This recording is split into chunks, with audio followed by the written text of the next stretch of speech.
Good evening, everybody. Thanks for joining us here at UTS Startups. My name is Tim. You may be accustomed to seeing Murray in this seat. Murray couldn't be with us today, so I'll be taking you through today's discussion. Did you know that you can start a tour business in the middle of a pandemic and still be successful and be on a stage to talk about it? That's what we're here to discuss. We've got the founder of FreeGuides, Daniel Wasilewsky, with us today. Welcome, Daniel. Thank you.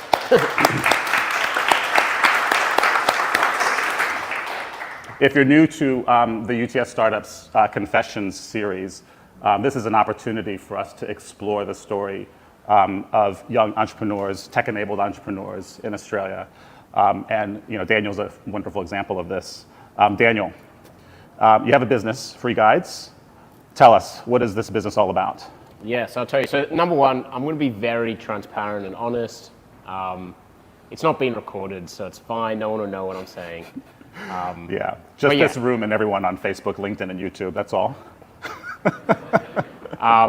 Essentially, FreeGuides. So I started the company in 2019, and it was out of a need that I love traveling. I could ask you to put up your hands if you love traveling, but everyone will put up their hand. It's kind of a human want and need to walk around and explore the area.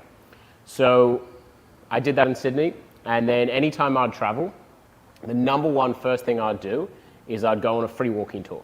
So I don't know if you've ever been on a free walking tour. Some of you are nodding your heads. But essentially what happens is let's say we go on a trip and we land in Madrid and we want to see the city in the best way possible.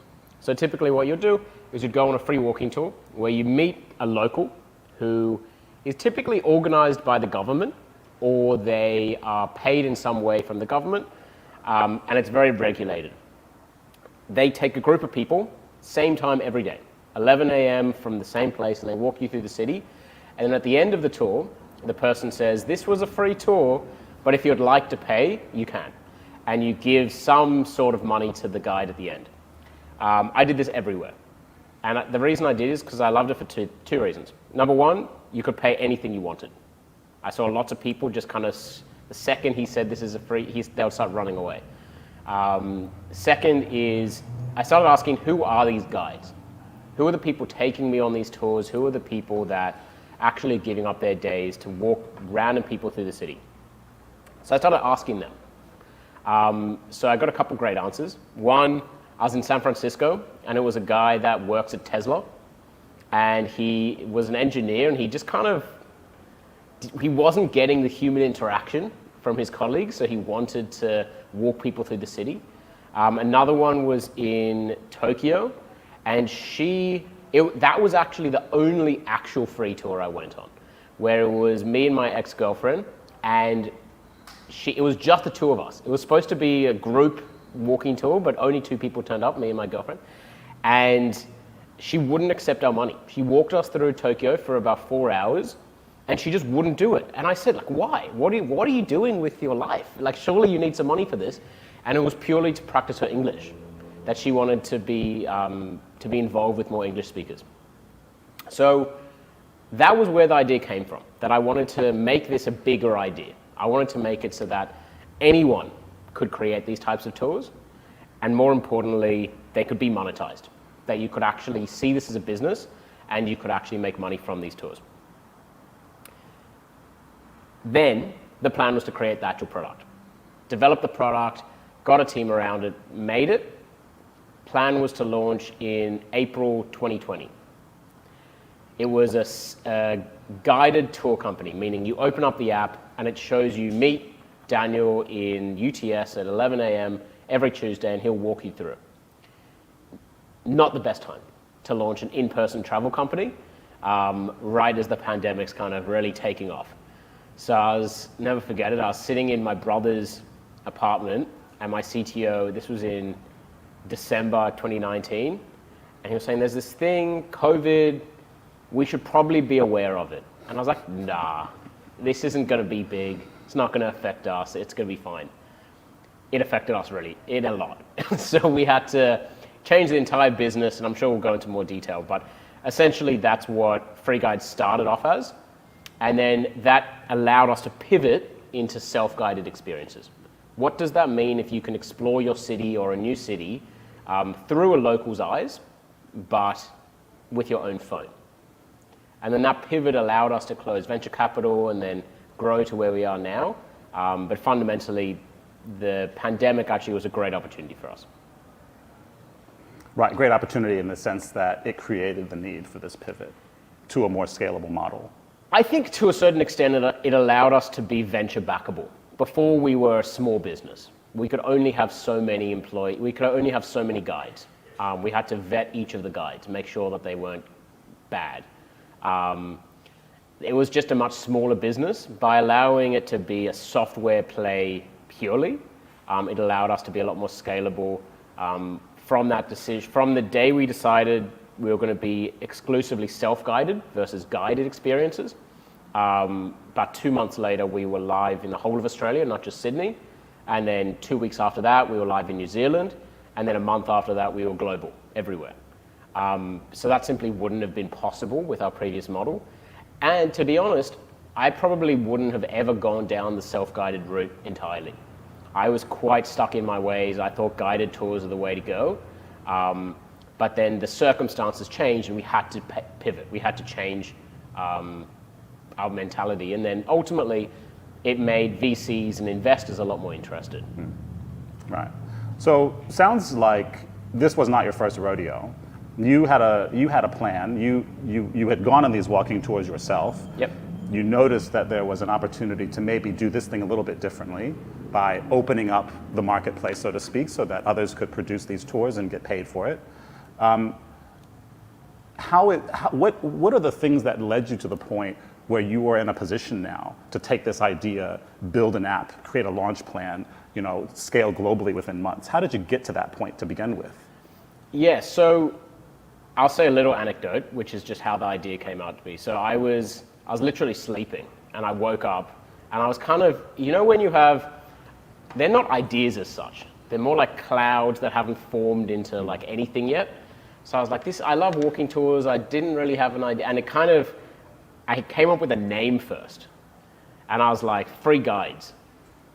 And then I found out that freeguides.com.au, the domain was available. And I bought it at like 4 a.m.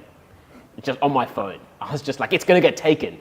And like it hadn't been taken previously and like I had to just do it then. So that's where it started in terms of the idea. Then I had a domain and I had to do something with it. And that's kind of what got the momentum started.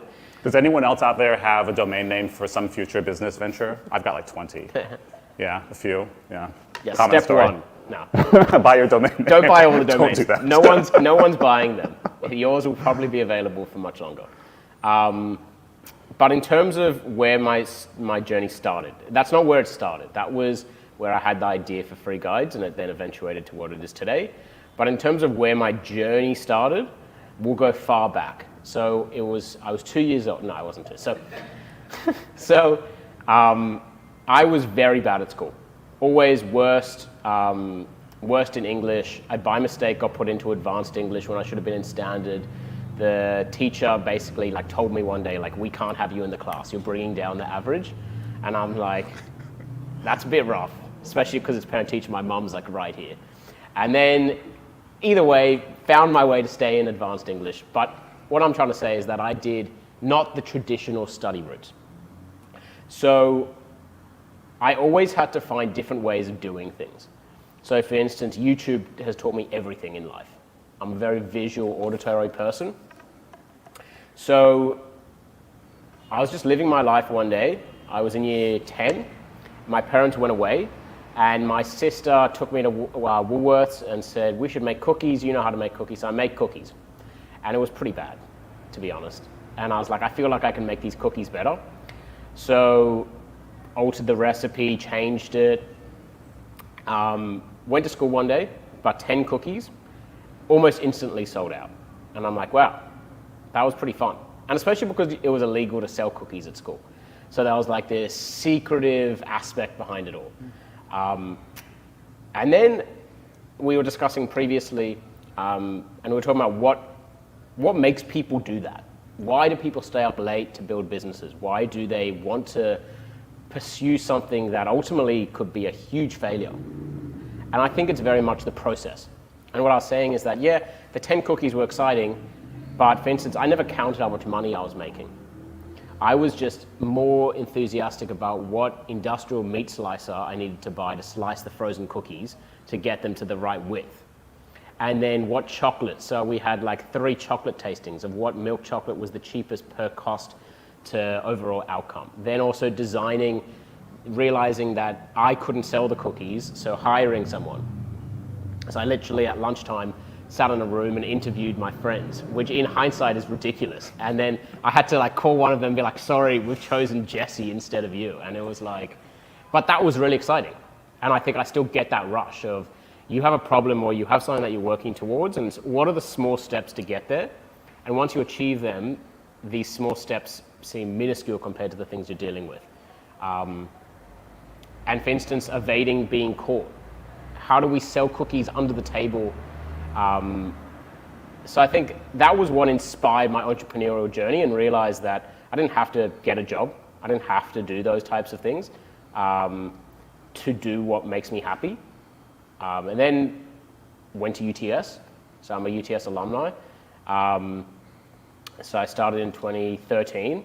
So I was the first cohort that went through creative intelligence and innovation. So I think that also cemented my belief of that, yeah, now there's an actual kind of degree for me. Like I did business and I majored in marketing and management, but I'm like, is that like what I want to be doing?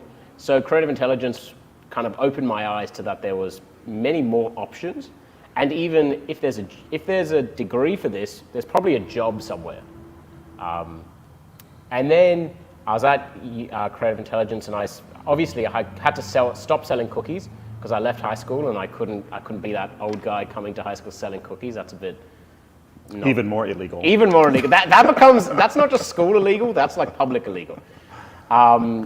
So then decided that I'd been a baker, I'd been a businessman, but I hadn't built any technology. I felt that the technology is the way to go down. So my first taste of it, I was with my first business partner, and I was in my room, and my sister was next door to me, and she was, some of us have sisters. My sister is quite a unique human being. She inspired us to create what we called Sound Down, which was an app that measured the decibel level in the room, and then if you exceeded the decibel level, it would shush you. So that was our first taste of kind of creating a business. Failed tremendously, in that we spent maybe $1,000 on it and no one downloaded it. Great app, really good, but it only solved my specific problem.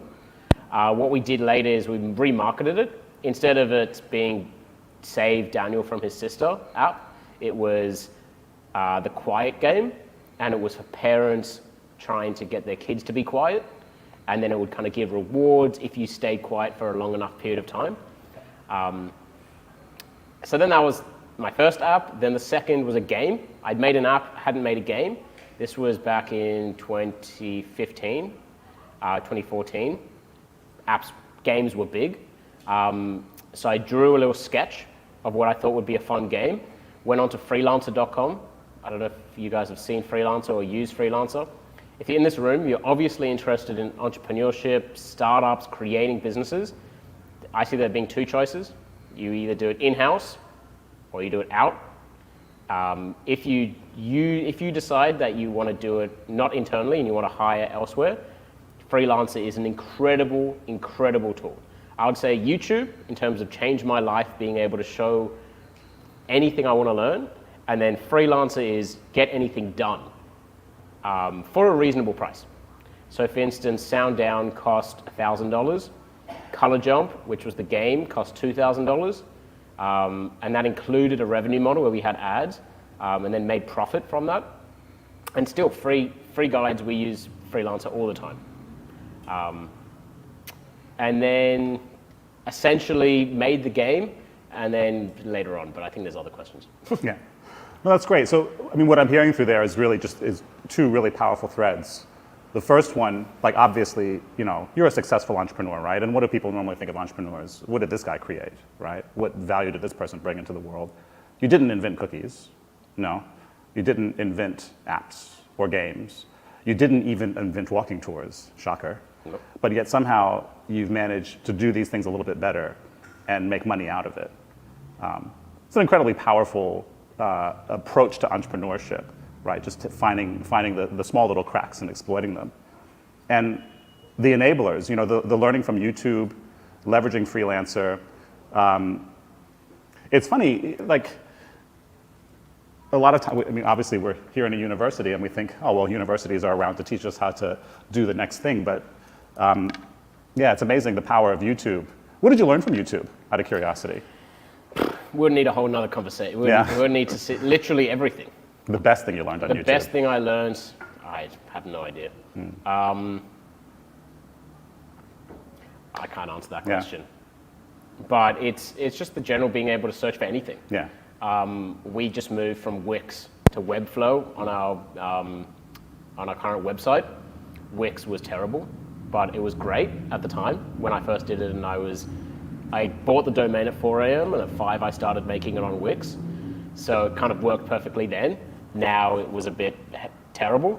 So then we moved to Webflow, and then we have, this happened today.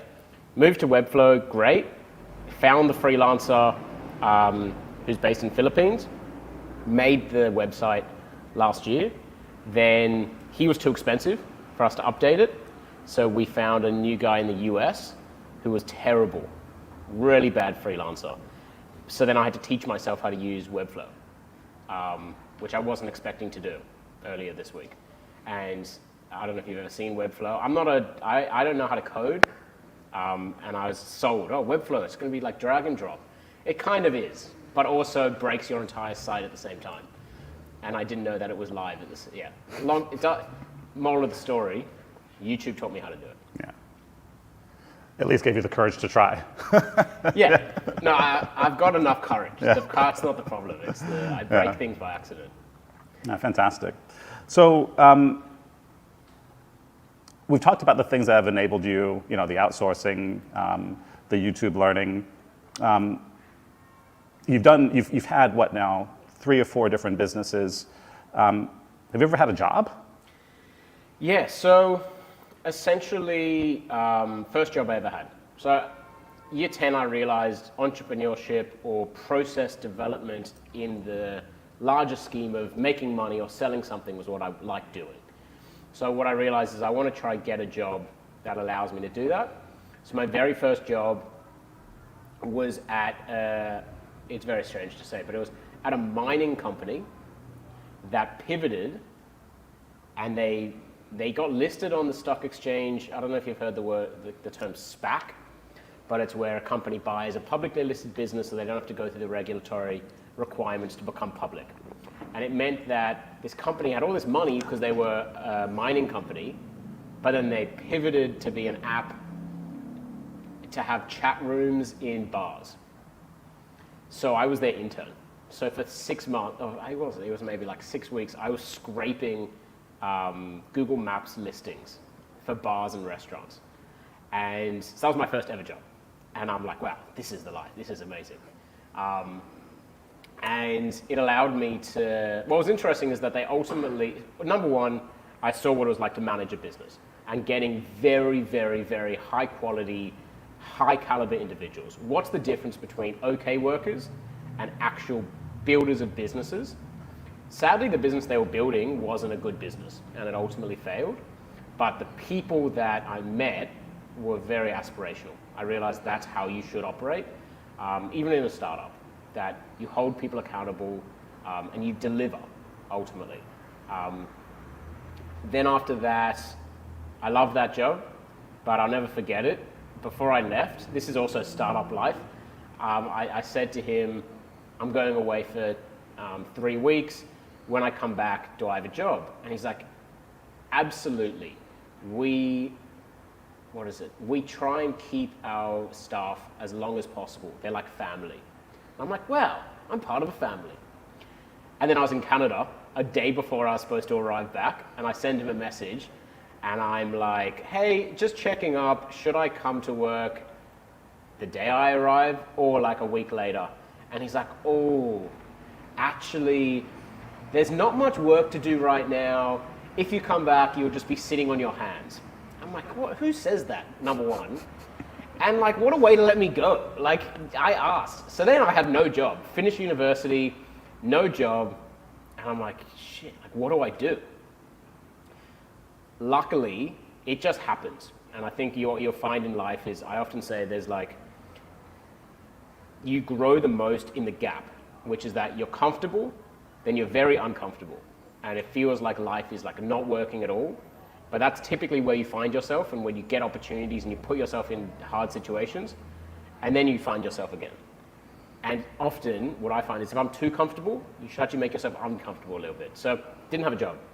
Parents are like what happened? And one day I had a job, the next day I didn't. And then luckily I reached out to my network and I said, I'm interested in being involved in the startup ecosystem. I want to start businesses, but I really don't want to fail. And I know that 9 out of 10 startups fail. How can I mitigate that risk? How can I make it so that my likelihood of failing is minimized? And what I realized is that I needed to immerse myself with founders that either were successful or even more importantly had failed a couple times, because you learn a lot more from failures than from successes. So that's what I did. So I went to the Sydney Startup Hub, and firstly I went to every single co-working space. So it was Fishburners, Stone and Chalk, the studio, Tankstream Labs. No one got back to me. But then I messaged someone I knew personally, and he was the community manager at Tankstream Labs. And he said, come in for an interview. We don't have a job, but maybe you can like be an intern. And same, I'll never forget it. I didn't know how to even turn up for a job interview. So I was getting the ferry and I rode my bike down. It was so exciting. I was going for my job interview, and then I see the ferry leaving, and it had left. They took the barge thing away, and I had to jump. And I jumped onto the ferry, and I was like, I made it. And I could have easily, like literally the gap. I could have fallen into the gap. And got onto the ferry, and I was so happy. But then the captain comes down, starts screaming at me, saying I could have fallen in. Ultimately got the job, started off as the intern. There was already an intern, so I was the intern's intern. And my main criteria was that I called myself the CBO, which was actually the most important job by far, which is the Chief Beer Officer. Friday afternoons, turning on the bar, I made myself irreplaceable. The only person in the organization in Tankstream that knew how to turn the bar on. People know your name. People speak to you if you're the one turning on the bar. And that's ultimately how it happened, that I was based in Tankstream and I was just kind of there. I was the community manager, then I was the head of operations, head of business development, and it just, if you're there long enough, people see the value and they kind of put you in the right places to be. So ultimately that was my job, and then it allowed me to also work on FreeGuides at the same time. So our very first investors for FreeGuides was just through the network of Tankstream, that I reached out to an accelerator program where there were 2 brothers, and I said, are you interested in investing? And pretty straightforward, they were like, no, but it's because we don't have any money. And he said, but I will introduce you to a new venture firm that just started, and they may want to speak to you. And it just so happened that they were starting their VC firm. They didn't have many leads coming in. So I was kind of one of just a couple meetings that day. We connected on a level that kind of just worked, and that first investment, that's definitely the hardest to get, because once you have one investor, you can be like, oh, these people have invested already. And it kind of mitigates that risk so that you can continue to close further rounds.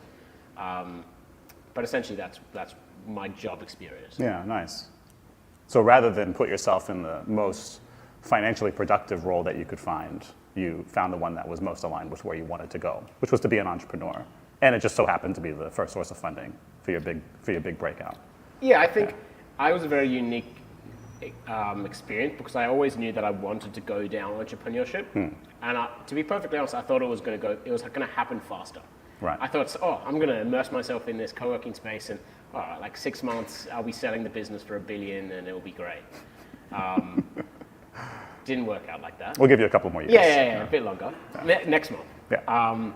But ultimately, it was just being, and also the money comes. Yeah. You know, I think what I found in life is if you are valuable, people will allocate budget to value. So if you're joining a business and you're not actually helping them grow or create, there's a saying, I don't know who said it, but you have to make the beer taste better.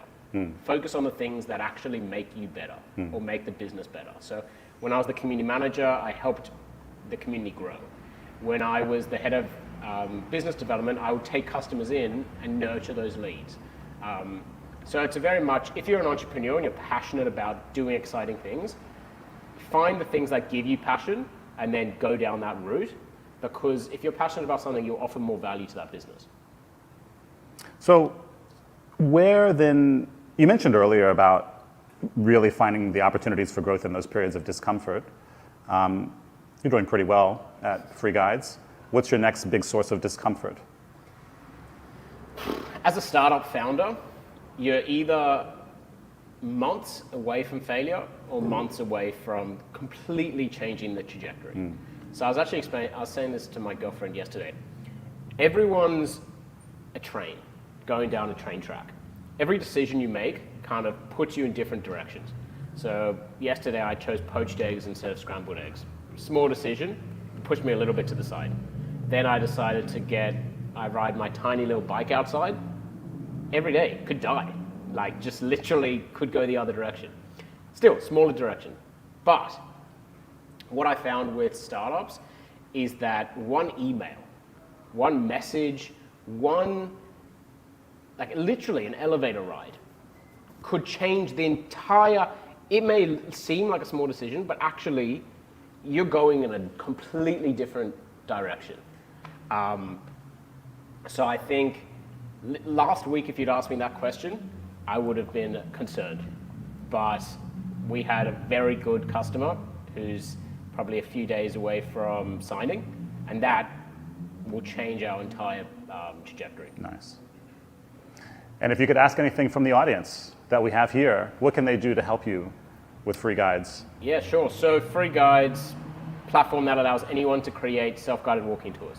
Locals, organizations, governments. Organization, UTS, they're one of our customers. So download the app, play around with it, make some tours, go on the UTS walking tour. There's also some merch around. I think there's some bags. So take a bag, but make sure you download the app first. Can't just get it for free. What else? Daniel will be checking your phones on the way out the door. I won't, but when we make eye contact, we've got to make sure. He'll know. Don't do it to us. But also a review on the App Store. I think positive reviews are always good. Don't actually download the app first. First, give it a 5 stars, then do the thing. Fantastic. Great. Well, thanks very much for that, Daniel. Super insightful. Really appreciate it. Also want to send a shout out to our sponsor here at UTS Startups, AWS. As they do every week, they are sponsoring pizza here, some really amazing pizza, as Murray likes to say. Yes, I can see some anticipation in the audience. It is very appropriate. Again, thank you, Daniel. Appreciate you coming to talk to us. All the best with FreeGuides.